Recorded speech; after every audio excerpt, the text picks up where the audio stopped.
ओम नमो भगवते वासुदेवाय नमः। तो आइए प्रिय भक्तजनों, सत्यनारायण भगवान की कथा का श्रवण करते हैं। इस कथा के श्रवण से घर में कभी भी दुख दरिद्रता का वास नहीं होता और घर में धन धान्य हमेशा खुशहाली बनी रहती है। तो आइए बड़े प्रेम और भाव से इस कथा का श्रवण करते हैं। अध्याय 1। व्यास जी ने कहा कि एक समय की बात है, नैमिषारण्य तीर्थ में शौनक आदि 88,000 ऋषियों ने श्री सूत जी से पूछा, हे सूत जी, इस कलि युग में वेद विद्या रहित मनुष्यों को प्रभु भक्ति किस प्रकार मिलेगी तथा उनका उद्धार कैसे होगा? हे मुनि श्रेष्ठ, कोई ऐसा व्रत अथवा तप कहिए जिसके करने से थोड़े ही समय में पुण्य की प्राप्ति हो तथा मन वांछित फल की प्राप्ति हो। हमारी प्रबल इच्छा है कि हम ऐसी कथा सुने। श्री सूत जी ने कहा, हे वैष्णवों, मैं पूज्य आप सबने प्राणियों के हित की बात पूछी है। अब मैं उस श्रेष्ठ व्रत को आपसे कहूंगा जिससे नारद जी ने पूछने पर श्री लक्ष्मी नारायण भगवान ने उन्हें बताया था। कथा इस प्रकार है, आप सब सुनिएगा बड़े प्रेम से। एक समय देवऋषि नारद जी दूसरों के हित की इच्छा के साथ लोकों में घूमते हुए मृत्यु लोक में आ पहुंचे। यहाँ अनेक योनियों में जन्मे प्राय सभी मनुष्यों को अपने कर्मों के अनुसार कई दुखों से पीड़ित देखकर उन्होंने विचार किया कि किस यत्न के करने से प्राणियों के दुखों का नाश होगा। ऐसा मन में विचार कर श्री नारद जी विष्णु लोक को गए। वहां श्वेत वर्ण और 4 भुजाओं वाले देवों के ईश नारायण को, जिनके हाथ में शंख चक्र गदा और पद्म थे तथा वरमाला पहने हुए थे, देखकर स्तुति करने लगे। नारद जी ने कहा, हे भगवान, आप अत्यंत शक्ति से संपन्न हैं। मन तथा वाणी भी आपको नहीं पा सकती। आपका आदि मध्य अंत भी नहीं है। आप निर्गुण स्वरूप सृष्टि के कारण भक्तों के दुखों को नष्ट करने वाले हो। आपको नमस्कार है। नारद जी से इस प्रकार की स्तुति सुनने पर भगवान विष्णु बोले, हे मुनि श्रेष्ठ, आपके मन में क्या है? आपका किस काम के लिए यहाँ आगमन हुआ है? निसंकोच कहें। तब नारद मुनि ने कहा, मृत्यु लोक में सब मनुष्य जो अनेक योनियों में पैदा हुए हैं, अपने अपने कर्मों द्वारा अनेक प्रकार के दुखों से पीड़ित हैं। हे नाथ, यदि आप मुझ पर दया करना चाहते हैं तो बताइए, उन मनुष्यों के सब दुख थोड़े ही प्रयत्न से किस प्रकार दूर हो सकेंगे? भगवान विष्णु ने कहा कि हे नारद, मनुष्यों की भलाई के लिए तुमने यह बहुत अच्छा प्रश्न किया है। जिस व्रत के करने से मनुष्य मोह से छूट जाता है, वह व्रत मैं तुमसे कहना चाहता हूँ। बहुत पुण्य देने वाला, स्वर्ग तथा मृत्यु दोनों में दुर्लभ एक उत्तम व्रत है, जो आज मैं प्रेम वश होकर तुमसे कहता हूँ। श्री सत्यनारायण भगवान का यह व्रत विधि पूर्वक संपन्न करके मनुष्य इस धरती पर सुख भोग कर मरने पर मोक्ष को प्राप्त होता है। श्री विष्णु भगवान के यह वचन सुनकर नारद मुनि बोले, हे भगवान, उस व्रत का फल क्या है? क्या विधान है? इससे पूर्व यह व्रत किसने किया और किस दिन यह व्रत करना चाहिए? कृपया मुझे विस्तार से कहिए। श्री विष्णु जी ने कहा, हे नारद, शोक और दुख आदि दूर करने वाला यह व्रत सब स्थानों पर विजय कराने वाला है। भक्ति और श्रद्धा के साथ किसी भी दिन मनुष्य श्री सत्यनारायण भगवान की संध्या के समय ब्राह्मणों और बांधवों के साथ धर्मपरायण होकर पूजा करके भक्ति भाव से नैवेद्य, केले का फल, शहद, घी, शक्कर अथवा गुड़, दूध और गेहूं का आटा सवाय ले। गेहूं के अभाव में साठी का चूर्ण भी ले सकते हैं। इन सबको भक्ति भाव से भगवान को अर्पण करे। बंधु बांधवों सहित ब्राह्मणों को भोजन कराए। इसके पश्चात स्वयं भोजन करे। रात्रि में नित्य गीत आदि का आयोजन कर श्री सत्यनारायण भगवान का स्मरण करता हुआ समय व्यतीत करे। कली काल में मृत्यु लोक में यही एक लघु उपाय है जिससे अल्प समय में अल्प धन में महान पुण्य की प्राप्ति होती है। अध्याय 2 सूत जी ने कहा, हे ऋषियों, जिन्होंने पहले समय में इस व्रत को किया है उसका इतिहास कहता हूँ, आप सब ध्यान से सुनो। सुंदर काशीपुर नगरी में एक अत्यंत निर्धन ब्राह्मण रहता था। वह ब्राह्मण भूख और प्यास से बेचैन होकर पृथ्वी पर घूमता रहता था। ब्राह्मणों से प्रेम करने वाले श्री विष्णु भगवान ने ब्राह्मण को देखकर एक दिन बूढ़े ब्राह्मण का रूप धारण कर निर्धन ब्राह्मण के पास जाकर आदर के साथ पूछा, हे विप्र, तुम नित्य ही दुखी होकर पृथ्वी पर क्यों घूमते हो? हे श्रेष्ठ ब्राह्मण, यह सब मुझसे कहो, मैं सुनना चाहता हूँ। दरिद्र ब्राह्मण ने कहा, मैं निर्धन ब्राह्मण हूँ, भिक्षा के लिए पृथ्वी पर घूमता रहता हूँ। हे भगवान, यदि आप इससे छुटकारा पाने का कोई उपाय जानते हो तो कृपया करके मुझे बताइए। वृद्ध ब्राह्मण का रूप धारण किए श्री विष्णु भगवान ने कहा, हे ब्राह्मण, श्री सत्यनारायण भगवान मनवांछित फल देने वाले हैं, इसीलिए तुम उनका पूजन करो। इससे मनुष्य सब दुखों से मुक्त हो जाता है। दरिद्रता ब्राह्मण को व्रत का सारा विधान बताकर बूढ़े ब्राह्मण का रूप धारण करने वाले श्री सत्यनारायण भगवान अंतर्ध्यान हो गए। जिस व्रत को वृद्ध ब्राह्मण ने बताया है, मैं उसको अवश्य करूंगा, यह निश्चय कर वह दरिद्र ब्राह्मण घर चला गया। परंतु उस रात्रि उस दरिद्र ब्राह्मण को नींद नहीं आई। अगले दिन वह जल्दी उठा और श्री सत्यनारायण भगवान का व्रत करने का निश्चय कर भिक्षा मांगने के लिए चल दिया। उस दिन उसको भिक्षा में बहुत धन मिला, जिससे उसने पूजा का सामान खरीदा और घर आकर अपने बंधु बांधवों के साथ भगवान श्री सत्यनारायण का व्रत किया। इससे करने से उस दरिद्र ब्राह्मण के सब दुखों से छुटकारा पाकर अनेक प्रकार की संपत्तियों से युक्त हो गया। तभी से वह विप्र हर माह व्रत करने लगा। इसी प्रकार सत्यनारायण भगवान के व्रत को जो शास्त्र विधि के अनुसार करेगा वह सब पापों से छूटकर मोक्ष को प्राप्त होगा। आगे जो मनुष्य पृथ्वी पर भी सत्यनारायण भगवान का व्रत करेगा वह सब दुखों से छूट जाएगा। इस प्रकार नारद जी से सत्यनारायण भगवान का कहा हुआ व्रत मैंने तुमसे कहा। हे विप्रों, अब आप और क्या सुनना चाहते हो, मुझे बताइए। ऋषियों ने कहा, हे मुनीश्वर, संसार में इस विप्र से सुनकर किस किसने इस व्रत को किया, यह सब आप हमसे कहिए, इसके लिए हमारे मन में बहुत श्रद्धा हो रही है। श्री सूत जी ने कहा, हे मुनियों, जिस जिस प्राणी ने इस व्रत को किया है उन सब की कथा सुनो। एक समय वह ब्राह्मण धन और ऐश्वर्य के अनुसार बंधु बांधवों के साथ अपने घर पर व्रत कर रहा था। उसी समय एक लकड़ी बेचने वाला बूढ़ा व्यक्ति वहां आया। उसने सर पर रखा लकड़ियों का गट्ठा बाहर रख दिया और विप्र के मकान में चला गया। प्यास से व्याकुल लकड़हारे ने विप्र को व्रत करते हुए देखा। वह भूख और प्यास से व्याकुल था। उसने उस विप्र को नमस्कार किया और पूछा, हे विप्र, आप यह किसका पूजन कर रहे हैं? इस व्रत से आपको क्या फल मिलता है? कृपया करके मुझे बताइए।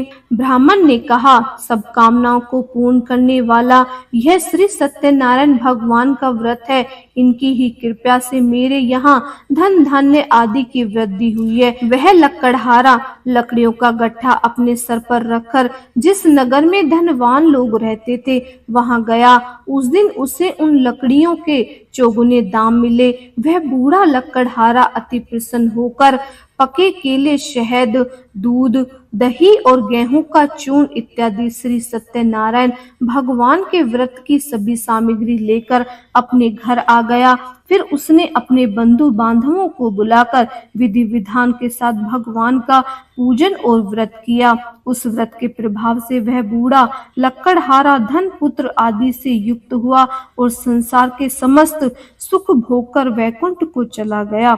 तीसरा अध्याय। श्री सूत जी ने कहा, हे श्रेष्ठ मुनियों, अब एक और कथा कहता हूँ। पूर्व काल में उल्कामुख नाम का एक बुद्धिमान राजा था।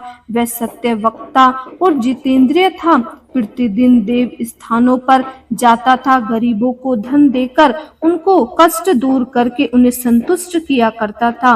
उसकी पत्नी सुंदर और सती साध्वी थी। भद्रशिला नदी के तट पर उन दोनों ने श्री सत्यनारायण भगवान का व्रत किया। उस समय वहां साधु नामक एक वेश्या आया। उसके पास व्यापार के लिए बहुत सा धन था। राजा को व्रत करते देख उसने विनय के साथ पूछा कि हे राजन, भक्ति युक्त चित्त से यह आप क्या कर रहे हैं? मेरी सुनने की इच्छा है, कृपया करके आप मुझे भी बताइए। महाराज उल्कामुख ने कहा, हे साधु वेश्य, मैं अपने बंधु बांधवों के साथ पुत्र आदि की प्राप्ति के लिए महाशक्तिमान सत्यनारायण भगवान का व्रत पूजन कर रहा हूँ। राजा के वचन सुनकर साधु नामक वेश्या ने आदर से कहा कि हे राजन, मुझे भी इसका सब विधि विधान बताइए। मैं भी आपके कथा अनुसार इस व्रत को करूंगा। मेरे भी कोई संतान नहीं है। मुझे विश्वास है कि इससे निश्चय ही मेरे संतान होगी। राजा से सब विधान सुन व्यापार से निवृत्त हो वह वेश्या खुशी खुशी अपने घर आया। वेश्या ने अपनी पत्नी लीलावती से संतान देने वाले उस व्रत का समाचार सुनाया और प्रण किया कि जब हमारे यहाँ संतान होगी तब मैं इस व्रत को करूंगा।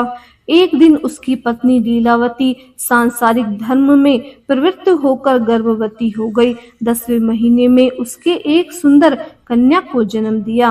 कन्या का नाम कलावती रखा गया। इसके बाद लीलावती ने अपने पति को स्मरण कराया कि आपने जो भगवान का व्रत करने का संकल्प किया था, अब आप उसे पूरा कीजिए। साधु वेश्य ने कहा, हे प्रिय, मैं कन्या के विवाह पर इस व्रत को करूंगा।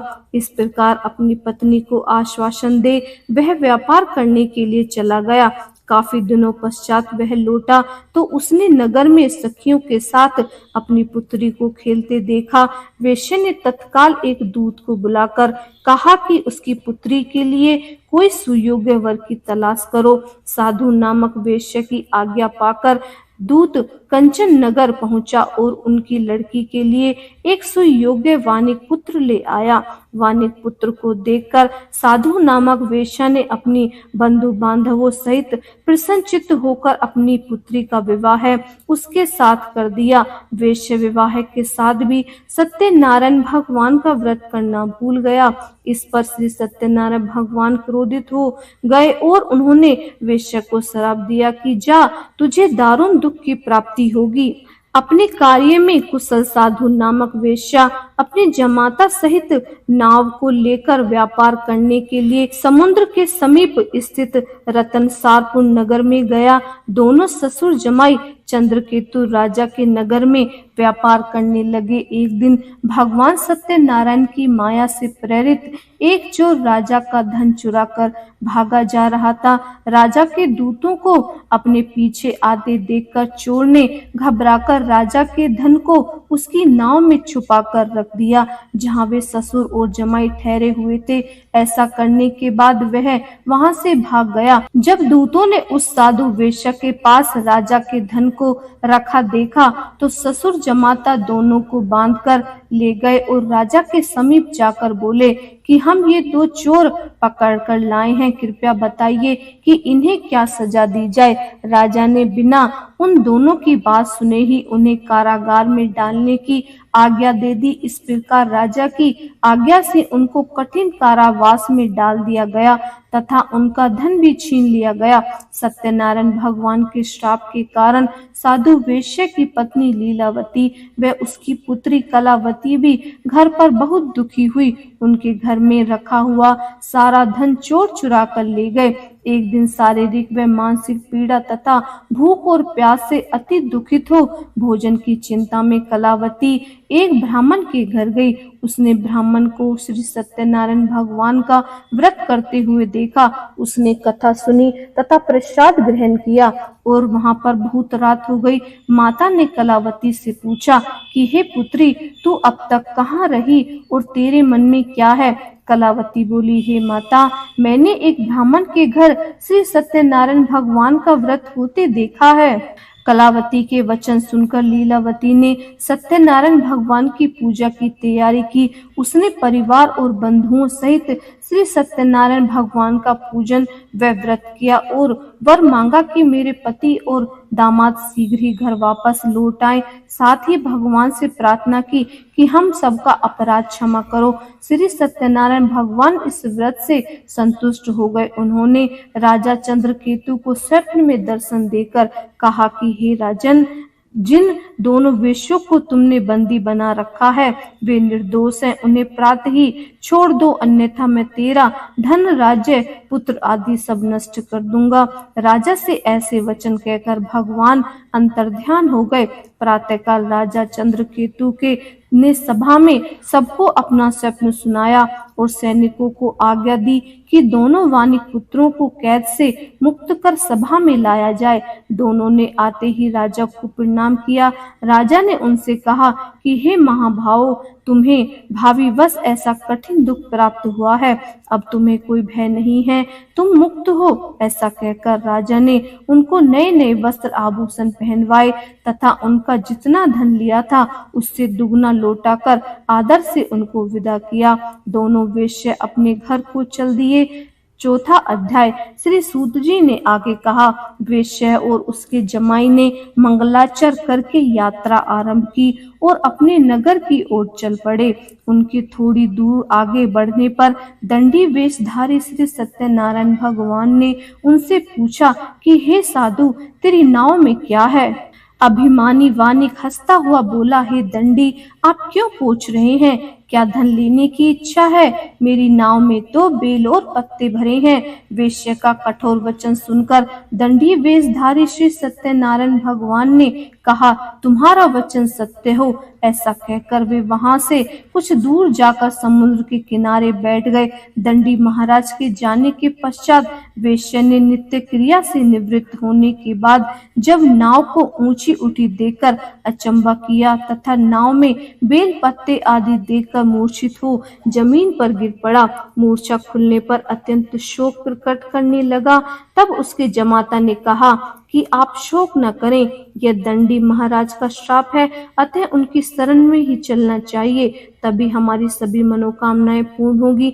जमाता के वचन सुनकर वह साधु नामक वेश्या दंडी महाराज के पास पहुंचा और भक्ति भाव से प्रणाम करके तथा आदर पूर्वक कहने लगे, आपके सम्मुख मैंने जो कुछ कहा असत्य भाषण रूप अपराध किया है, आप मेरी उस अपराध को क्षमा करें। ऐसा कहकर बार बार प्रणाम करके वह महान शोक से व्याकुल हो गया। दंडी ने उसे रोता हुआ देखकर कहा, हे मूर्ख, रो मत, मेरी बात सुन। मेरी पूजा से उदासीन होकर के कारण तथा मेरी आज्ञा से ही तूने बारंबार दुख प्राप्त हुआ है। भगवान की ऐसी वाणी सुनकर वह उनकी स्तुति करने लगा। साधु ने कहा, हे प्रभु, ये आश्चर्य की बात है कि आपकी माया से मोहित होने पर के कारण ब्रह्मा आदि देवता भी आपके गुणों और रूपों को यथार्थ रूप से नहीं जान पाते। फिर तो मैं मूर्ख आपकी माया से मोहित होने के कारण कैसे जान सकता हूँ? साधु ने कहा, हे प्रभु, यह आश्चर्य की बात है कि आपकी माया से ही मोहित होने के कारण ब्रह्मा आदि देवता भी आपके गुणों और रूपों को यथार्थ रूप से नहीं जान पाते। फिर मैं मूर्ख आपकी माया से मोहित होने के कारण कैसे जान सकता हूँ? आप प्रसन्न हो, मैं आपकी धन संपत्ति के अनुसार आपकी पूजा करूंगा। मैं आपकी शरण में आया हूँ। मेरा जो नौका में स्थित पूरा धन है उसकी तथा मेरी रक्षा करें। उस बनिया की भक्ति युक्त वाणी सुनकर भगवान जनार्दन संतुष्ट हो गए। भगवान हरि उसे अभिष्ट वर प्रदान करके वहीं अंतर्ध्यान हो गए। इसके बाद वह साधु अपनी नौका में चढ़ा और उसे धन धान्य से परिपूर्ण देकर भगवान सत्यदेव के कृपा से हमारा मनोरथ सफल हो गया। ऐसा कहकर स्वजनों के साथ उसने भगवान की विधिवत पूजा की। भगवान श्री सत्यनारायण की कृपा से वह आनंद से परिपूर्ण हो गया और नाव को प्रयत्न पूर्वक संभालकर अपने देश के लिए प्रस्थान किया। साधु बनियों ने अपने दामाद से कहा, वह देखो मेरी रतनपुरी नगरी दिखाई दे रही है। इसके बाद उसने अपने धन के रक्षक दूत को अपने आगमन का समाचार देते हुए कहा, अपनी नगरी में भेजा। उसके बाद उस दूत ने नगर में जाकर साधु की भार्या को देखकर हाथ जोड़कर प्रणाम किया तथा उसके लिए अभिष्ट बात कही। सेठ जी अपने दामाद तथा बंधु बांधवों के साथ आ रहे हैं और साथ में बहुत सारा धन लेकर आ रहे हैं। दूत के मुख से यह बात सुनकर वह अति आनंदित हो गई। उस साध्वी ने श्री सत्यनारायण की पूजा करके अपनी पुत्री से कहा, मैं साधु के दर्शन के लिए जा रही हूँ, तुम शीघ्र आओ। माता का ऐसा वचन सुनकर व्रत को संपन्न करके प्रसाद का परित्याग कर वह कलावती अपने पति के दर्शन के लिए चली गई।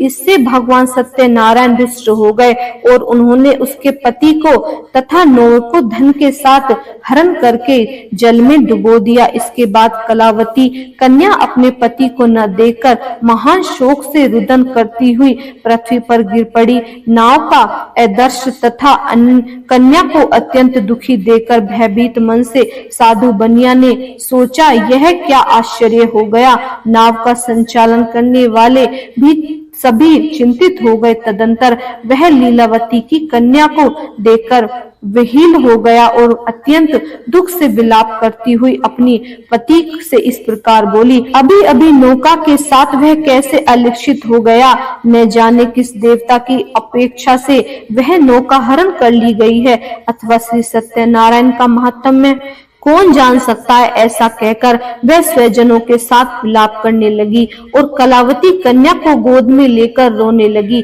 कलावती कन्या भी अपने पति को नष्ट हो जाने पर दुखी हो गई और पति को पादुका लेकर उनका अनुगमन करने लगी। उसने मन में निश्चय किया।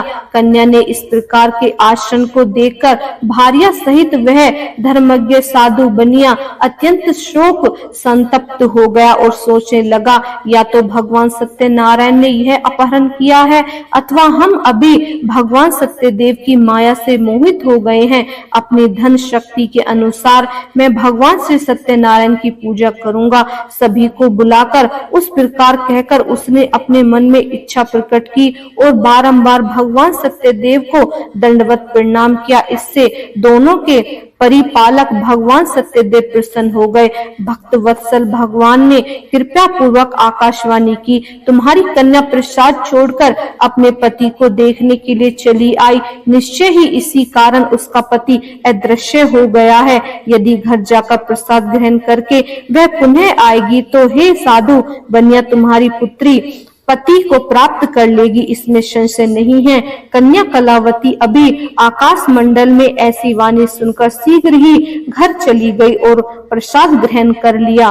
पुनः आकर स्वजनों तथा अपने पति को देखकर तब कलावती कन्या ने अपने पति से कहा, अब तो घर चले, विलंब क्यों कर रहे हैं। कन्या की वह बात सुनकर वणिक पुत्र संतुष्ट हो गया और विधि विधान से भगवान सत्यनारायण का पूजन करके धन तथा बंधु बांधवों के साथ अपने घर गया। तदंतर पूर्णिमा तथा संक्रांति पर्वों पर भगवान सत्यनारायण का पूजन करते हुए इस लोक में सुख भोग कर अंत में वह सत्यपुर वैकुंठ लोक में चला गया। 5वां अध्याय प्रारंभ। श्री सूत जी ने आगे कहा, हे ऋषियों, मैं एक और भी कथा कहता हूँ, उसे भी सुनो। प्रजा पालन में लीन तुंगध्वज नाम का एक राजा था। उसने भगवान सत्यदेव का प्रसाद त्याग कर बहुत दुख पाया। एक समय राजा वन में वन्य पशुओं को मारकर बड़ के वृक्ष के नीचे आया। वहां उसने ग्वालों और भक्ति भाव से बंधु बांधवों सहित श्री सत्यनारायण भगवान का पूजन करते देखा, परंतु राजा बड़ा अभिमानी था और वह वहां आया और ना तो सत्यदेव भगवान को नमस्कार किया और ना ही उसने प्रसाद को ग्रहण किया। उसने वह प्रसाद त्याग दिया और अपने नगर को चला गया। नगर में पहुंचकर उसने देखा कि उसका सब कुछ नष्ट हो गया है। वह समझ गया कि यह सब भगवान सत्यदेव ने ही किया है। तब वह वहीं वापस आया और ग्वालों के समीप गया और विधि पूर्वक पूजन कर प्रसाद खाया तो सत्य भगवान की कृपा से सब कुछ पहले जैसा ही हो गया और दीर्घ काल तक सुख भोग कर मरने पर स्वर्ग लोक को चला गया। जो मनुष्य इस परम दुर्लभ व्रत को करेगा, श्री सत्यनारायण भगवान की कृपा से उसे धन धान्य की प्राप्ति होगी। निर्धन धनी को बंदी बंधन से मुक्ति होकर निर्भय हो जाता है, संतानहीन को संतान प्राप्त होती है तथा सब मनोरथ पूर्ण होकर अंत में वह वैकुंठ लोक को जाता है। जिसने पहले इस व्रत को किया, अब उनके दूसरे जन्म की कथा भी सुनिए। संतानंद नामक ब्राह्मण ने सुदामा के रूप में जन्म लेकर श्री कृष्ण की भक्ति कर मोक्ष प्राप्त किया। उल्कामुख नाम के महाराज राजा दशरथ बने और श्री रंगनाथ का पूजन कर वैकुंठ को प्राप्त हुए। साधु नाम के वैश्य ने धर्म आत्मा व सत्य प्रतिज्ञा राजा मोरध्वज बनकर अपनी देह को ओर से चीरकर दान करके मोक्ष को प्राप्त हुआ। महाराज तुंगध्वज स्वयंभू मनु हुए। उन्होंने बहुत से लोगों को भगवान की भक्ति में लीन कर मोक्ष प्राप्त किया। लक्कड़हारा भील अगले जन्म में गुह नामक निषाद राज, जिसने भगवान राम के चरणों की सेवा कर मोक्ष प्राप्त किया। ओम नमो भगवते वासुदेवाय नमः। कथा समाप्त। प्रिय भक्तजनों, आइए आरती का श्रवण करते हैं। ओम जय लक्ष्मी रमना प्रभु जय लक्ष्मी रमना, सत्यनारायण स्वामी सत्यनारायण स्वामी जन पातक हरिना। ओम जय लक्ष्मी रमना, रतन जड़ित सिंहासन अद्भुत छवि राजे, प्रभु अद्भुत छवि राजे। नारद करत निरंतर नारद करत निरंतर घंटा ध्वनि बाजे। ओम जय लक्ष्मी रमना, प्रकट भय कली कारण द्विज को दर्श दियो, प्रभु द्विज को दर्श दियो। बूढ़ा ब्राह्मण बन के बूढ़ो ब्राह्मण बन के कंचन महल कियो। ओम जय लक्ष्मी रमना, दुर्बल भील कराकल जिन पर कृपा करी, प्रभु जिन पर कृपा करी। चंद्रचूड़ एक राजा चंद्रचूड़ एक राजा, जिनकी विपत्ति हरी। ओम जय लक्ष्मी रमना, वेश मनोरथ पायो श्रद्धा तज दीनी, प्रभु श्रद्धा तज दीनी। सो फल भोग्य प्रभु जी सो फल भोग्य प्रभु जी, तब स्तुति कीनी। ओम जय लक्ष्मी रमना, भाव भक्ति के कारण छिन छिन रूप धरियो, श्रद्धा धारण कीनी श्रद्धा धारण कीनी, जन को काज सरियो। ओम जय लक्ष्मी रमना, ग्वाल बाल संग राजा बन में भक्ति करी, प्रभु वन में भक्ति करी।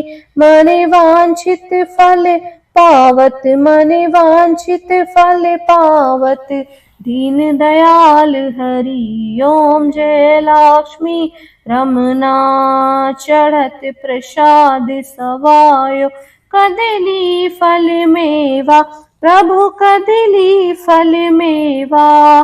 धूप दीप तुलसी से धूप दीप तुलसी से, राज सत्य देवा। ओम जय लक्ष्मी रमना, श्री सत्यनारायण जी की आरती जो कोई गावे, प्रभु आरती जो कोई गावे। कहत शिवानंद स्वामी कहत शिवानंद स्वामी, मन वांछित फल पावे। ओम जय लक्ष्मी रमना। बोलिए भगवान विष्णु की जय, लक्ष्मी माता की जय।